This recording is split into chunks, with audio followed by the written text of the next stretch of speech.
గోంగూర వ్యవసాయం గురించి పూర్తి వివరాలు తెలుసుకుందాం. ముందుగా నేలను ట్రాక్టర్తో దున్నించుకోవాలి. దున్నిన తర్వాత ఎరువులను భూమిపై చల్లుకోవాలి. 1 ఎకరానికి 15 కేజీల నుంచి 20 కేజీల విత్తనాలు అవసరమవుతాయి. విత్తనాలకు దాదాపు 10,000 రూపాయల వరకు ఖర్చు అవుతుంది. విత్తనాలు చల్లిన తర్వాత భూమిని నీటితో తడపాల్సి ఉంటుంది. అలాగే 4 రోజుల తర్వాత నుంచి విత్తనం నుండి మొలక రావడం మొదలవుతుంది. విత్తనం మొలకెత్తడంతో పాటు కలుపు కూడా వస్తుంది కాబట్టి ఆ కలుపు తగిన మందులు పంటపై స్ప్రే చేసుకోవాల్సి ఉంటుంది. విత్తనాలను దగ్గర చల్లుకున్నట్లయితే మొక్క పెరిగే కొద్దీ కలుపు ఆకుల మధ్యలో ఉంటుంది కాబట్టి కలుపును చేత్తో పీక్కోవాల్సి ఉంటుంది.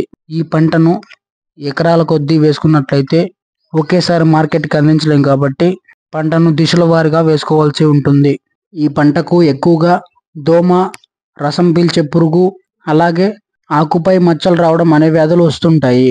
ఆ వ్యాధులకు సంబంధించిన మందులను పంటపై స్ప్రే చేసుకోవాల్సి ఉంటుంది. ఈ పంట నుండి 30 రోజులకే దిగుబడిని తీసుకోవచ్చు. 1 ఎకరానికి దాదాపుగా 70,000 నుంచి 1,00,000 కట్టల వరకు దిగుబడిని తీసుకోవచ్చు. మార్కెట్లో ఒక కట్ట ధర ₹2 అమ్ముడుపోయినా సరే దాదాపు 1,50,000 నుంచి 2,00,000 వరకు ఆదాయం ఉంటుంది. ఇలాంటి మరిన్ని వీడియోస్ కోసం మన ఛానల్ని సబ్స్క్రైబ్ చేసుకోండి.